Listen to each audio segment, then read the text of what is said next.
I have this friend, his name's Micah. We've been friends for almost 10 years. And one of these days, calls me and he asks if I can come over and hang out with him. And it turns out he had back surgery. He had pulled a plate in his back. And it was so bad that he was stuck in his bed for 6 weeks, couldn't do anything. He had a nurse come 3 times a day just to change the bandages because he had this huge hole in his back. So he was losing his mind just being stuck at home, and he asked if I could come over and hang out with him and just kind of help, let him unwind and just have someone to talk to. And I was like, yeah, I'd love to. Micah usually talks to me about God, and he asks questions about that kind of stuff. And so I was like, this is my opportunity. And he can't even get away. I got him stuck in there. It's going to be good. So I come over to his place and hanging out, we're talking and just catching up for a long time. We spent the whole day together. As we get to the end, he starts telling me how hard it is. He starts telling me how the doctors have him on these really powerful painkillers. He just doesn't feel like himself. He starts telling me how he's been stuck in this room this whole time, and the place is a mess and it smells bad, and it's just hard for him to be there. And he tries to redeem it though. He goes, well, yeah, but on the plus side, the nurse that comes to change me is super hot. And all of a sudden I'm thinking to myself, I'm like, what kind of painkillers is this guy on? Because I've been here, and the nurse that's come to change him both times was this heavy-set Hawaiian dude. And the guy's face just looked like he was tired of getting hit on. And I was like, Micah, man, I gotta pray for you. And just before I'm about to leave, he starts asking me something about God, as he usually does. I'm like, yeah, this is my chance.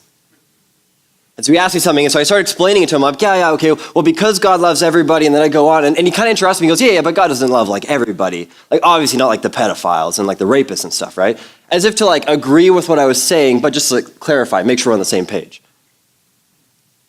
I step back, and I think to myself, no, God loves those people too. No, Micah loves those people. I mean, he might not agree with what they do. He might not condone those things, but he still loves them. And all of a sudden, I see this wave of confusion crash over Micah's incredibly stoned eyes. He goes, but they're bad people.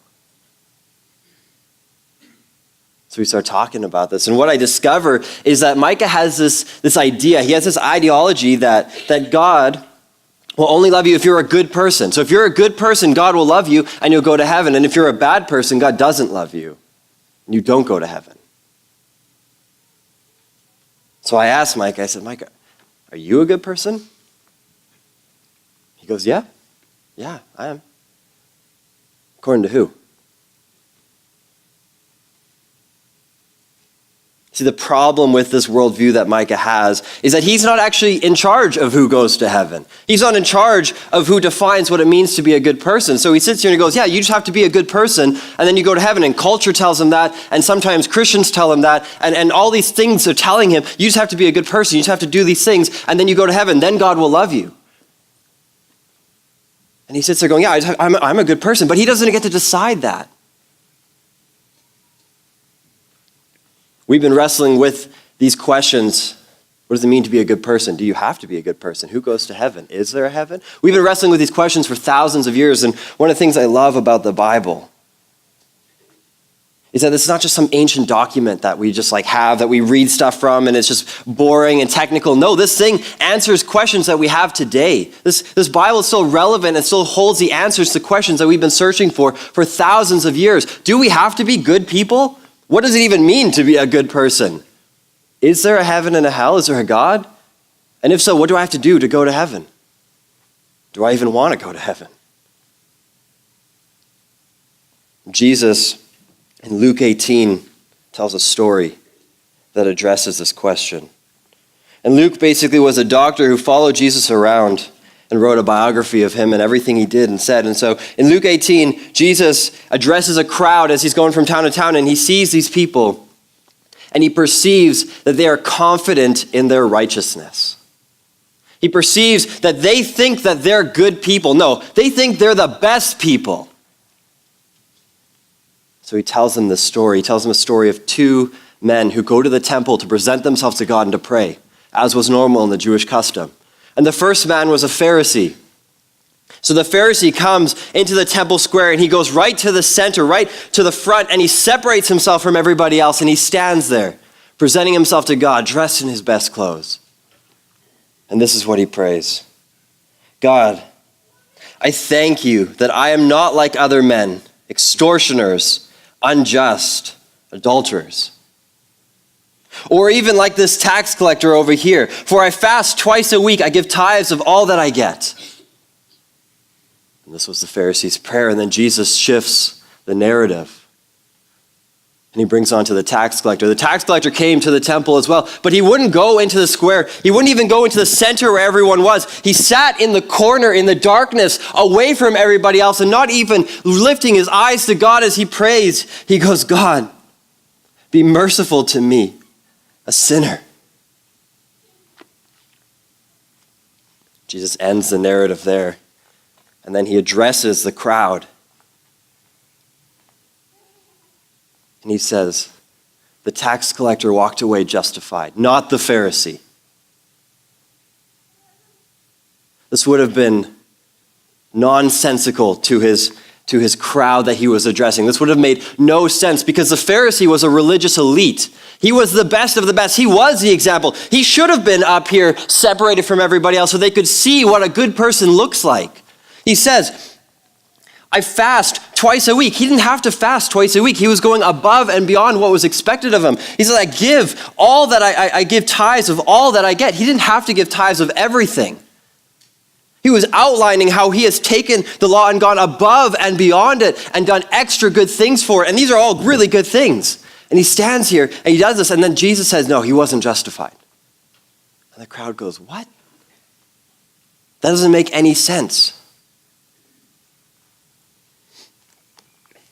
When I was in youth group, I must have been like 13, 14 years old. And we were meeting at the church and we're going to go to this trampoline park. And like any good youth group, we have a guy leader and a girl leader, and all the guys get in the guy's car and all the girls get in the girl's car so that there are no surprises. And so we all the guys were getting in the guy's car, and then one of my buddies goes, yo, we got to beat these girls.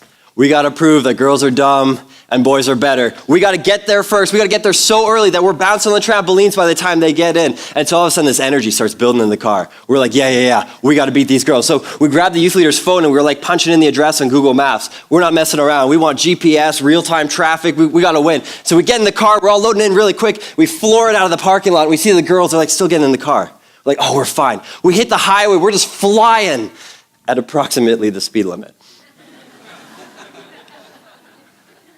And the GPS is going 10 minutes into your location. And we're looking back through the back, and we're trying to see if the girl's like the red car. Can we see it down there? No, we don't even see it. 5 minutes to your destination. And now we got someone whose job is just to sit in the back and watch for the girls. And no, we still don't see them. 2 minutes until your destination. And it's like this long, straight road. We don't even see them on the horizon. We're like, oh, we got this. And the energy is just building. And then we hit the parking lot, and it's gravel. And so the youth leader just drifts into the spot. And we jump out, and we're like, boom, boys win, girls are dumb. Like stupid teenagers. And then we look and we're like, wait, this is like an abandoned warehouse. Where are we? And we go and we look at the GPS and we realize that the place had moved, but no one updated the maps. Girls win, boys are dumb. Jesus paints a similar picture in this narrative. He paints a picture of a man who comes before God, who bears his heart before God, and he says, God, look at all these things I've done. Look how far down the road I am. And he looks back in his self-righteousness and his indignation. He looks back at the tax collector, and he doesn't even see him on the horizon of the road. And he goes, I feel good about that. I'm winning. And all the while, he's heading the wrong direction, completely missing it. For Jesus to say that the tax collector was justified would have been scandalous to his crowd. So the tax collector was a sellout. He betrayed his own people. At this time, the Romans were oppressing the Jewish people. And so the Jews wanted nothing more than to literally revolt and kill them all and to overthrow the Roman government and get back to the Jewish days. And for one of their own people to buy out and go and then take money from his own people and give it to the government that's oppressing them, there was no one more hated and more judged by the religious community than that tax collector. Some of you here today, you come to church. Maybe you're listening online, or maybe you're thinking about coming to church. And you walk through those doors and you feel hated or judged. And you look at the people around you and you feel like you're not even on the horizon of the road. And you're looking at these people and it feels like they're so much farther down the road than you are. The fact that Jesus says that the tax collector was justified and not the Pharisee is the best news. It's the good news of the gospel. The fact that Jesus rejected the heart of the tax collector rejected the heart of the Pharisee but accepted the one of the tax collector. That's what makes Christianity so much more different than anything else that's in the marketplaces of ideas. That's what makes Christianity different from culture, from other religions, because they all say you need to do this. You need to be a good person to be accepted by God. You need to follow these rules to be accepted. You need to buy into these ideas. You can't challenge these mainstream thoughts. And you have to do all these things to be accepted. And Christianity rejects that system of thought. It completely turns it around. God rejects the heart or the heart posture of the Pharisee as he stands before God and says, God, look at all the good things that I've done. But don't you see I fasted twice a week? I give tithes of all I get. I've gone above and beyond the law. God, don't you see all these good things that I've done? Don't you see how good my family is? Like how well behaved my children are? The nice job that I have? But I don't swear. I listen to good music. I give lots to the church. Did you see how good I was with the kids at soccer camp?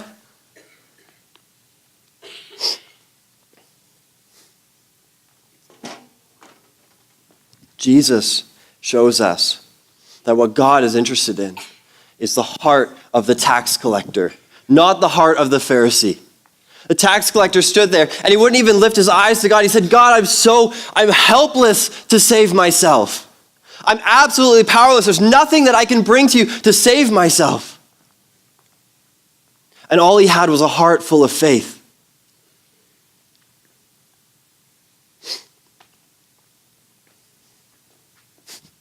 When I was a kid, we used to go to the movie theaters a lot. And my brother was a couple years old. He was pretty young. He was a bit of a tyke, still is. And so I remember this one time, we were going to be late. So my dad, he gets in the car and he goes ahead of us to buy the tickets. And my mom wrestles with my brother, getting him in the back. I was probably sitting in the front seat like the perfect child I was. I was probably making it worse. And so finally my mom wrestles my brother into the seat and we drive to the movie theater and we get out and we're going in and we hit the hallway to get in and the attendant stops us and she says, no, you need tickets to come in here. And then my dad comes out and he says, oh, I got the tickets. I already paid for them. We're good. They're with me. This is how Christianity works. This is the new system, is that we stand before God someday, and Jesus stands there with us, and he says, no, they're good. They're with me. We couldn't do it. We couldn't fulfill the law. We couldn't live the life that we were expected to live, that we should have lived, and we fell short. But then Jesus came, and he did what we couldn't do. He lived that life. And then he went above and beyond, and he died on the cross in the place that we were supposed to be in because we rebelled from God. We chose to be away from him. So Jesus comes, he lives the perfect life, and then he goes and he takes our place on the cross and dies for us as well. And then when we stand before God, Jesus says, no, they're with me. They're coming in. I paid the price. And that's how Christianity works, and it's so simple. So why have we been struggling with this for thousands and thousands of years? Why today is there such a temptation when we walk into church to feel like people are farther down the road from us? Man, I struggle with this every day of my life. This is why I think I struggle. This is one of the reasons why I think I struggle, and maybe this is true for you as well. In most relationships, there's a spender and there's a saver. It's not going where you think it's going. In most relationships, there's a spender and there's a saver. My wife is a saver. And she's like the best save. She won't spend money on anything. She never spends money. I, on the other hand, am a spender. It's my superpower. I am really good at spending money. And if you don't believe me, after the service, come give me some money and watch how fast I can spend it. So the only thing my wife does occasionally like to spend money on is clothes. So she spends money on clothes every now and then. I spend money on everything every now and then. So imagine this. Imagine, this is obviously hypothetical, but imagine my wife came up to me one day and she says, babe, I'm really sorry, but I accidentally went a little over budget when I was buying clothes this month. I accidentally spent $200. Do you forgive me? And I'm like, $200? Good thing you don't do the budgeting and see how much I spend. Yeah, of course I forgive you. Yeah, you're forgiven, of course. Just thanks so much. And then a month later, she comes back. Imagine, she comes back a month later and she says, love, I am so sorry. I accidentally spent $500 on clothes. I don't know what happened. I just lost track of everything. Do you forgive me? And I'm like, $500 on clothes. That's like my clothing budget for 10 years. Like, yeah, of course I forgive you. Obviously we've got to be careful. Let's pay this off and whatever. That's what savings are for, right? Okay, yeah, no problem. And so then 2 months later, she comes back and she's like, oh my gosh, babe, I am so sorry. H&M was having a sale because they just launched in Willowbrook Mall. And I spent $1,000 on clothes. Do you forgive me? $1,000 on clothes. I was like, babe, that's a lot of money. We're gonna have to buy you a new dresser just to hold all the clothes that you have now. It's like, okay, well, you know what? So we're gonna cancel the credit card so that we can just pay this thing off. And I'm gonna send your photo to the mall security so they know not to let you in anymore. But I was like, yeah, I forgive you. Of course I forgive you. Okay, thanks. You know where this is going. 6 months later, she comes. Babe, you up? Yeah. She goes, while you're sleeping, I stole your credit card, which had a higher limit than mine, by the way. And I spent $10,000 on clothes. I don't know what happened. I'm so sorry. I just lost control and I spent $10,000 on clothes. Do you forgive me?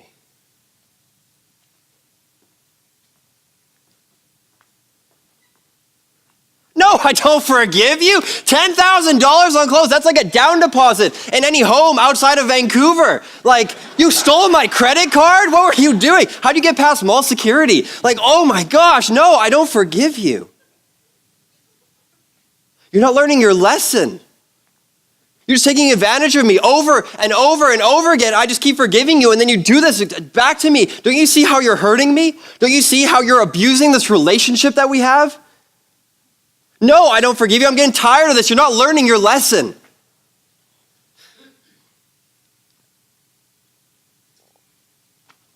And sometimes I think that's how God thinks of me.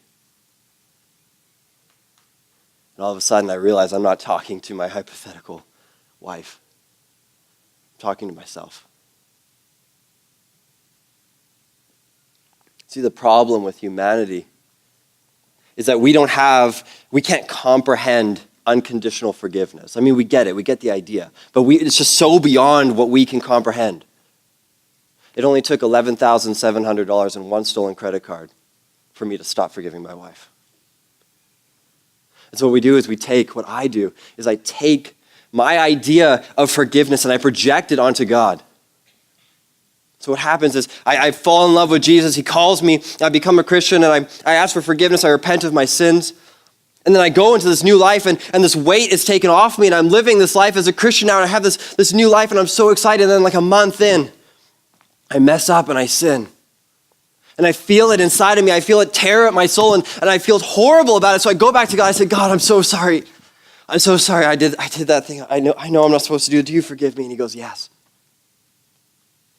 And then like a week later, I mess up again and I sin and So I go back to God. Oh God, I'm so sorry I did it again. I promise you I'm not about that life anymore. I'm turning away from that. I'm not going to do that anymore. Do you forgive me? And he says, yes, I forgive you. And then like as I'm walking away, I sin again and I do the thing I just promised him I wouldn't do. And so I go back to him. I go, God, I know I promised you I wouldn't do that. I'm so sorry. Do you forgive me? Please, I promise I'm going to turn away from that. He goes, yeah, I forgive you. And then in 6 months' time, I mess up, I sin, whatever. And I hate how it makes me feel. And so I go back to God. And on my way back to God, my brain goes, how many times? How many times are you going to do this to him before his forgiveness runs out for you? And I sit there and I go, I can't go back. And I'm scared that if I go back and I tell him, well, I did it again and again and again, then I'm just abusing his grace and he's going to get tired of me. So in fear, I stop going back to him. But I hate how I feel because I know what I've done is wrong. And my soul just yearns in it and I feel terrible. And now I'm stuck between these two places here where I hate the sin in my life and I want to get rid of it and I want to make it feel better. But then I also I'm scared to go back to God. So now I'm stuck between these two hard places. And all of a sudden, sometimes without even realizing it, my heart starts to look for ways to make me feel better. And the next time I give money to the church, I give a little bit extra. That's what a good Christian should do, and I feel better about that. And I start looking at the people around me in church because I'm starting to feel self-conscious, and I go, well, they're wearing those kind of clothes, and they're listening to that kind of music, and well, that guy drives a really nice car. And then I get my job, and I work really hard at my job because I want to have recognition for it and feel like I'm doing a good job. And I want to get promoted and have the kind of job where other people look at me, and then I feel better about myself because I feel like I'm farther down the road than they are. I start to compare myself to others, and I start to look at the person in the corner who's bringing a heart just for Jesus, and I'm going, yeah, but look at all the stuff that I got. And I feel good about this. I feel good about how this looks. The challenge for us as people is to bring a heart like the tax collector's heart, not like the Pharisee's heart. The challenge for us as people is not to bring anything to the equation of Jesus saving us. There's nothing that we can bring. We are helpless to save ourselves. The challenge for us is not to stand before God and say, but God, don't you see how great my kids are behaved? Don't you see how hard I work at the church and I volunteer my own time and I work 50 hours a week and then I still do all this? I'm trying my hardest. Don't you see how good I'm doing at my job? Don't you see how much I love my wife and how sacrificial I am? Those are great things, great things. But the challenge is when we stand before God, that we'd have a heart that just says, God, I got nothing to give you. I just trust. I just have a heart of faith that what you did on the cross was enough for me. It was enough to save me today, yesterday, and tomorrow when I sin again. The temptation for us is when there's distance in between us and God to put in the extra work. Temptation for us is when we sin and when we mess up, we want to go fix it. We want to go do all these extra things and control it before we fall at the feet of God. My thing is I'm always like, I can't go back to God until I'm sure that I got it figured out because he's not going to accept my repentance if I haven't solved the problem first. It's just a lie. So today as we close, if you feel like there's distance between you and God, if you feel like there's a temptation for you, that you fall into the temptation of getting yourself just a little bit further down the road, if you feel like when you look at the other guy, you kind of feel good about where you are in relation to him. If you feel like you've fallen into this, I want to invite you to break this mindset. And I know that you're out there because 3 weeks ago, that was me. I was sitting in these chairs and I was struggling with this. And 5 months ago, that was me. I was sitting in these chairs and I was struggling with this. And the reality is when you become a Christian, the temptation to do this doesn't just go away magically.